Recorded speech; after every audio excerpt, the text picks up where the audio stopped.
This chapter is all about putting multiple 3D objects into the same layer. It's called merging layers. You want to do that because you want to have them all interact with each other. You might want to have one object shadow falling on the other object, or you might want to have one light affecting all the objects equally. So for this first lesson, we're going to put objects into a stage or a set. So to follow along, go to Working Files, let's go to Photoshop Projects, and go on down to Stages. This project has two stages or two sets, and I downloaded them from Adobe. You can get those guys by going to 3D, Get More Content, going to this page that we've seen a couple times before, scrolling down here to the Stages and Sets. Click on that, you've got a StagesSet 1, StagesSet 2. I'll show you those guys in just a second here. Let's close this down. I've loaded them up in Bridge. These are the stages in set 1, and they are, for all intents and purposes, exactly the same. The lighting is only slightly different from one to the next, so really one is sufficient. What you have here is a flat surface that you can put objects on, and then this scene rolls up on the back, and the shadows can fall up that edge there and curl up the back. Let's take a look at the other set. These are a little bit more interesting. Basically, you've got these cubes in which you can put objects, and they have lights inside these cubes and these colors and nice little soft edges here. All of these sets were made inside Cinema 4D, which is a pretty high-level 3D object creation tool. Let's go back to Photoshop. We're going to work on this one first. They call it Cyclorama. I want to put a wine bottle inside there. So let's make a new layer. Go down here, click that. And we're going to make a new mesh from a preset. Go on down here and make a wine bottle. Now it looks, for all intents and purposes, as if it's in the cyclorama, but it's not. It's a separate layer. We're just seeing the other layer below us here. Let's just merge them together. Well, the way you merge things together is by having one layer selected, and then any other layer that's below it that's turned on will be merged with whatever you've got on top. So I've got the Cornell box, this other one with the square around it, turned off, so it won't merge here. To do this, you just go up to the panel menu here, click that, and down here it says Merge Down. You can also go to the Layer menu and go over here and go Merge Down that way. But it's so much easier to work over here, so go to this one here and Merge Down. Now it rarely goes perfectly. Strange things happen because of the basic sizes of the two layers. So obviously the wine bottle is much bigger relative to what we're seeing here in the layer below it. But we're going to deal with that in just a moment. There are now two meshes inside this layer, which is called Cyclorama. It takes the name of the bottom layer when you do this. We want to reduce the size of the wine bottle and push it back a bit. So I'm going to select that layer. It's called Layer 1. We could have changed the name of the wine bottle by double-clicking on it, typing in bottle, something like that. Now I want to select that and push it back. I can take a top view here. Go over here and select the top view. There. Swap it. I can just push it back up against the wall here. Got my drag tool there and just kind of shove it back there. If you can push it right through the wall at some point, just bring it up a little bit in front of the wall there. Let's swap our views back again. It looks like it's kind of being cut off at the bottom. That's because it's not really on the ground plane. The ground plane is just below this 3D object. So let's put this guy on the ground plane by making it active, which it is, and going to 3D, Snap Object to Ground Plane. That'll put it right on the ground plane, which is just slightly below here. So that's really okay where it is now. Notice the shadow falling here. It's a pretty big shadow because the light is pretty close. Let's take a look at that light. Swap views again. It's right there. We can change that view a little bit by clicking on the light.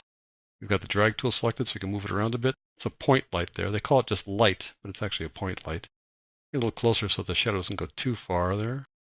Something like that. Let's go back to our scene now by swapping back. I think I want to make the bottle a little bit smaller. So I'm going to click on the bottle, make it active, and scale it down by hovering right there where it says Scale Uniformly right there, and bring it down by pulling it toward me. When you do this, then it scales in the middle as opposed to the bottom, so I need to drop it back down to the ground plane again. So 3D, Snap Object to Ground Plane, and there you have it.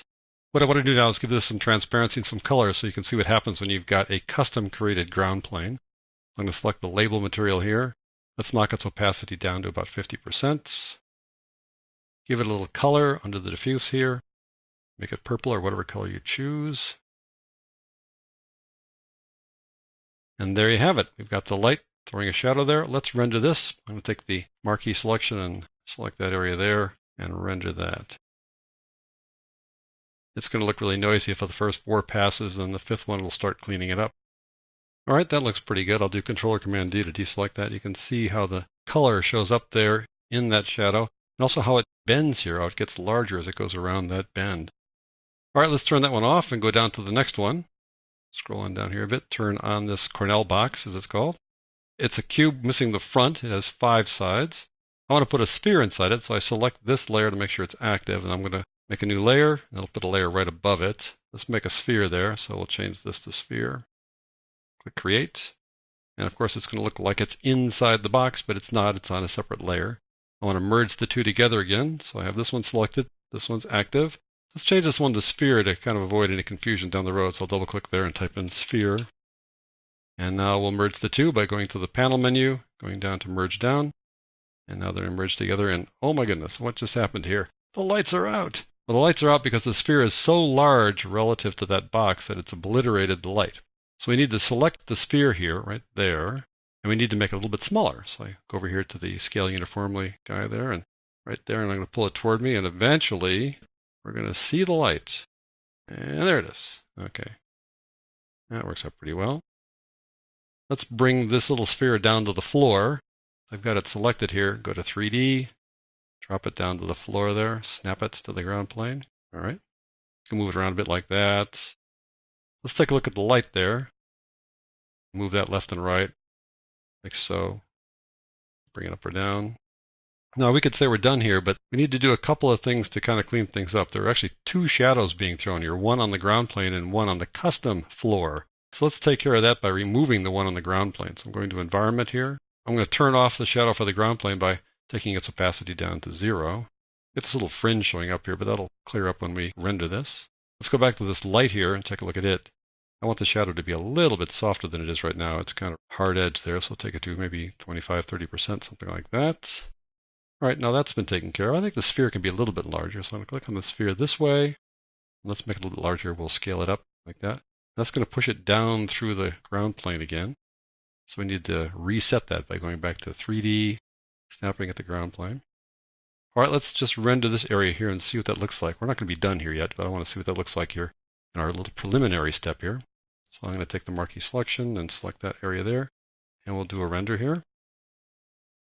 And I'll do a little fast forward here just to show you how it looks after a few passes. All right, we'll stop it there.